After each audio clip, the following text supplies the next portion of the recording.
பரிசுத்தமான நாளிலும் நம்முடைய தியானத்திற்கு ஆதாரமாக மார்க் எழுதின சுவிசேஷம் 1 அதிகாரம் 17 வசனத்தை பாருங்கள்.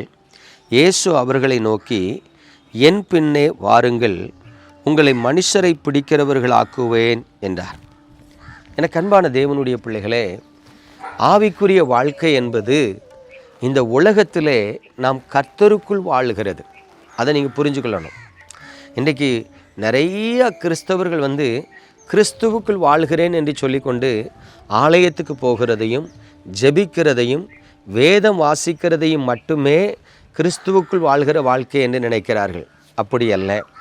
கிறிஸ்துவுக்குள் வாழ்கிற வாழ்க்கை என்பது தேவனால் அறியப்பட்டவர்களாக, தேவனை அறிகிற அறிவில் வளருகிறவர்களாக, நமது ஆண்டவராகிய கர்த்தரின் ஆத்தும பாரத்தை புரிந்து கொண்டு தேவனுடைய சித்தத்தை நிறைவேற்றுவதற்கு தங்களை ஒப்பு கொடுப்பதே கிறிஸ்தவ வாழ்க்கை. நீங்கள் அதை சரியாக விளங்கி கொள்ளணும். இங்கே கவனிங்க, நம்ம எல்லாருமே இன்றைக்கி எப்படி வாழ்ந்து கொண்டிருக்கிறோன்னா, நான் கஷ்டத்தில் இருந்தேன், எங்கள் வீட்டுக்கு ஒரு ஊழியக்கார் ஜெபம் பண்ணார், இன்றைக்கி நான் ஆசீர்வாதமாக இருக்கேன். நான் வியாதியில் இருந்தேன், ஒரு தேவ மனுஷன் ஜெபித்தார், இன்றைக்கி நான் சுகமாக இருக்கிறேன். நான் கடன் பாரத்தில் இருந்தேன், எங்கள் பாஸ்டர் ஒரு வாரம் உபவாசம் பண்ணி ஜெபித்தார், கர்த்தர் கடன் பாரத்தை மாற்றினார். இப்படிப்பட்ட சாட்சிகள் தான் இன்றைக்கு நமக்குள்ளே இருக்கிறத ஒழிய, இங்கே கவனித்து பாருங்கள், இயேசு கிறிஸ்து வாழ்ந்த காலத்தில் இயேசு கிறிஸ்து தன்னுடைய ஊழியத்தை ஆரம்பிக்கும் பொழுது கடலிலே மீன் பிடித்து கொண்டிருக்கிற சில மீனவர்களை பார்க்கிறார். அந்த மீனவர்களிடத்தில் சென்று அவர்களை ஆசீர்வதிப்பதற்காக ஆண்டவர் போகலை. அதாவது உலக பிரகாரமாக 5 மீன் பிடிக்கியா, இனி 500 மீன் பிடி, 500 மீன் பிடிக்கியா, இனி 5000 மீன் பிடி, அப்படி ஒரு ஆசீர்வாதத்தை கொடுக்க போகலை. நல்லா கவனிக்கணும். அவங்க படகுல வலைகளை அலசிக்கிட்டு இருக்கிறாங்க. அன்னைக்கு இரவு முழுவதும் மீன் பிடிச்சிருக்காங்க, ஒரு மீன் கூட கிடைக்கல, வெறுமையாக வலையை அலசிட்டு இருக்காங்க. எவ்வளோ கஷ்டம் இருக்கும். வீட்டில் மனைவி பிள்ளைகள் இருப்பாங்க. மீன் பிடிச்சாதான் அதை வியாபாரம் பண்ணும்போது அந்த காலத்தில் 1 அணவோ 4 அணவோ கிடைக்கும். அதை வச்சு அரிசி பருப்பு வாங்கிட்டு போனால் அந்த பிள்ளைகள் சாப்பிட முடியும். ஆனால் ஒன்றுமே இல்லாமல் சோர்ந்து போய் வலையை அலசி கொண்டு இருக்கவங்ககிட்ட போய், நான் உங்களை ஆசீர்வதிக்கிறேன், உங்களுக்கு செல்வம் உண்டாகட்டும்னு சொல்லலை, என் பின்னே வாருங்கள். யோசித்து பாருங்கள், அவன் ஏற்கனவே ஒன்றும் இல்லாமல் இருக்கிறான். அவனை போய் ஆண்டவர் சொல்கிறாரு, எல்லாத்தையும் விட்டுட்டு என் பின்னாடி வா அப்படின்னு சொல்லலை, என் பின்னே வாருங்கள் அப்படின்னு சொல்கிறாரு. ஈவன் அ சிங்கிள் வேர்டு, ஒரு வார்த்தை அவர் சொல்கிறாரு. அவர்கள் படவையும் விட்டுட்டாங்க, வலையையும் விட்டுட்டாங்க, அதை திரும்பி கூட பார்க்கல, அவருக்கு பின்னாடி சென்றார்கள் என்று சொல்லி பார்க்கிறோம். எனக்கு அன்பான தேவனுடைய பிள்ளைகளே, இயேசு கிறிஸ்துவை சீசர்கள் பின்பற்றினார்கள். இயேசுவும் வேலை பார்க்கல, சீசர்களும் வேலை பார்க்கல. குடும்பத்தை விட்டுட்டு சீசர்கள் வந்தார்கள் என்று வேதம் சொல்லுகிறது. அப்போது குடும்பத்தை மறந்துட்டாங்களா, இல்லை குடும்பத்தை கைவிட சொன்னாரான்னா கிடையாது. குடும்பமாக இருக்குது. அப்போ அந்த குடும்பம் போஷிக்கப்படுது. இவங்க மீன் பிடிச்சாதான் வருமானம். ஆனால் மீன் பிடிக்காமலேயே அந்த குடும்பத்தை போஷிக்க கர்த்தர் ஒரு கிருபை கட்டளையிடுகிறார். எப்படி? அது வேதத்தில் எழுதப்படலை. ஆனால் பேதுருக்கு மனைவி பிள்ளைகள் இருந்தாங்க, அந்திரேயாவுக்கு மனைவி பிள்ளைகள் இருந்தாங்க, யோவானுக்கு மனைவி பிள்ளைகள் இருந்தாங்க, மார்க்குக்கு, லூக்காவுக்கு, எல்லாருக்கும் மனைவி பிள்ளைகள் இருந்தாங்க. இப்போ யோசித்து பாருங்கள். அப்போ இயேசுவை இவர்கள் பின்பற்றினாலும் அவர்கள் குடும்பத்தை நடத்துறதுக்கும் ஒரு வாசலை தேவன் திறந்து கொடுக்கிறார்.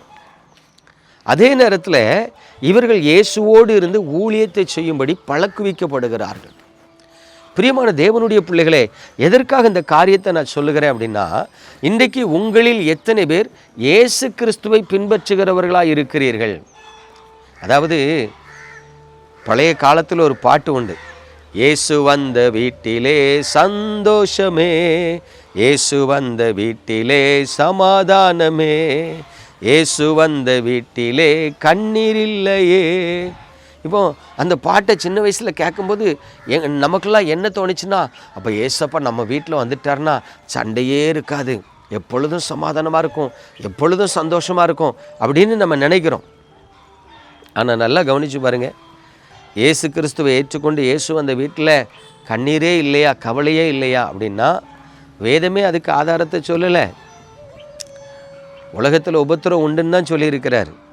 அப்போ இயேசு ஒரு மனிதனுடைய வாழ்க்கையில் வரும்பொழுது அந்த மனிதனுக்குள் தம்முடைய சித்தத்தை நிறைவேற்ற விரும்புகிறார். இன்னைக்கு நீங்கள் ரட்சிக்கப்பட்ட விசுவாசிகள் என்று சொன்னால் உங்களுக்குள் தேவ சித்தம் நிறைவேறுகிறத நீங்கள் விரும்புகிறீங்களா? முதல்ல உங்களுக்குள்ள தேவ சித்தம் நிரம்புறத நீங்கள் விரும்பணும். ரெண்டாவது, உங்களா கொண்டு தேவன் தம்முடைய சித்தத்தை நிறைவேற்ற விரும்புகிறதுக்கு நீங்கள் விட்டு கொடுக்கணும். அப்போ விட்டு கொடுத்தவர்கள் கெட்டு போனதில்லைன்னு உலக மனுஷனே சொல்கிறான். இயேசுவுக்காக விட்டு கொடுத்த சீசர்கள் கெட்டு போனாங்களா? இல்லை. அப்போ கர்த்தருக்கென்று விட்டு கொடுக்குற உங்களை கர்த்தர் கைவிடுவாரா? இல்லை. அப்போ தேவனுடைய பிள்ளைகளே, ஒரு விசுவாசியினுடைய வாழ்க்கை காலையில் எழும்பி ஜெபிக்கிறதோட வேதத்தை வாசிக்கிறதோட முடிந்து போகலை. ஆலயத்துக்கு போகிறதோட காணிக்க போடுகிறதோடு முடிந்து போகலை. பிரசங்கத்தை கேட்டுட்டு தன்னை பாவம் செய்யாதபடி காத்து கொள்ளுகிறதோடு முடிந்து போகலை. அப்போ ஒரு விசுவாசியினுடைய நிறைவேறுதல் எங்கே இருக்குன்னா, தன்னை குறித்த தேவனுடைய சித்தம் என்ன என்பதை அறிந்து செயல்படணும். நான் இருக்கிற இந்த நேசரத்து பட்டணத்தில் சில ரிட்டையர்டு டீச்சர்ஸை பார்க்குறேன். ரிட்டையர்ட் ஆன பிறகு எஃப்எம்பிபிக்கு ப்ரொமோஷனல் ஒர்க்கராக பணம் கலெக்ட் பண்ணி கொடுக்குறாங்க. ஜெம்ஸ் ஊழியத்துக்கு ப்ரொமோஷனல் ஒர்க்கராக வேலை பார்க்குறாங்க.